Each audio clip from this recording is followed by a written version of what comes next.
ጥያቄ አለን ስንል እነሱ ሐሳባቸውን ገልጸው ከጨረሱ በኋላ ጥያቄያችንን ሊሰሙ ፈቃደኛ አልሆኑም።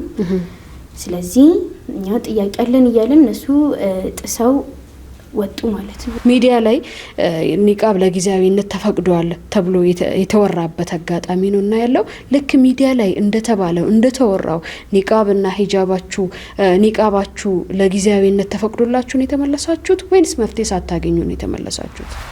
ተማሪ ነው ማለት ሲጀምር ተማሪው እንዲህ ጥያቄ እኮ እኛ ወክለን የላክነው ያለ ስለሆነ የተወሰኑ የተወከሉ ልጆች ነበሩ ደብዳቤ የላኩ እኛን እየወከሉ በየቢሮ እየሄዱ ምክንያቱም ኢትስ ኖት ይሄ ፕሮቶኮል መጠበቅ ግር ብሎ ባንዴ ሄዶ አንዴ ለተነሳ ጥያቄ ሁኔታው ሳይታወቅ መጠየቅ። እነዚህ አካላቶች ምንድነው የሚፈልጉት? ማለትም ከሙስሊሙ ማህበረሰብ ከሙስሊሙ ተማሪ ከሙስሊም ተማሪዎች ምንድነው የሚፈልጉት ብለሽ ታስቢያለሽ? ምክንያቱም ይሄ ነገር በህግ የረቀቀ ነገር አይደለም ህጋዊም አይመስለኝም አይደለም።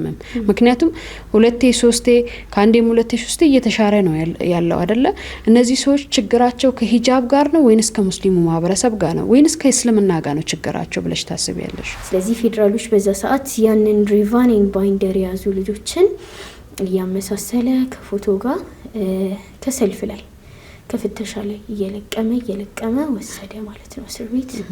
ዳልኩሽ እስር ቤት ወሰዳቸው። እዚህ ሌላው ተማሪ ሴሌብሬት እያደረገ የደስታውን ቀን እያሳለፈ እነሱ እዛ እስር ቤት ዋሉ ማለት ነው። ፕሬዝዳንቱ ጽህፈት ቤት ፊት ለፊት ስትቆሙ ፕሬዝዳንቱ እንደሌሉ አስተዳዳሪዎቹ እንደሌሉ ነው የተነገራችሁ እና ለምንድን ነው ይሄንን መቀበል ያልፈለጋችሁ? ጀማራ ሴት ልጅ ዩኒቨርሲቲን ተቀላቅላ ከዛ ለጀማራ ከቀረበች ሰርክሎን ከመረጠች ምርጫው ነው። በቃ ዩኒቨርሲቲ ተማሪ ሲሄድ የሚሄደው ሊማር ነው፣ ግን ኤቭሪቲንግ በራሱ ስር ነው። ኤቭሪ ኮንትሮል የሚያደርገው ነገር በሙሉ ስለራሱ የሚመለከተው ነገር በሙሉ የሚሰሩት የሚደረጉት የሚተገበሩት በራሱ በተማሪው ፍቃድና ምርጫ ነው። ቤተሰብ የለም፣ ማንም የለም። ለማህበረሰቡ ለሙስሊሙ ማህበረሰብ እንዲሁም ለተማሪዎች የምታስተላልፊው መልእክት ካለ እድሉ ልስጥሽና።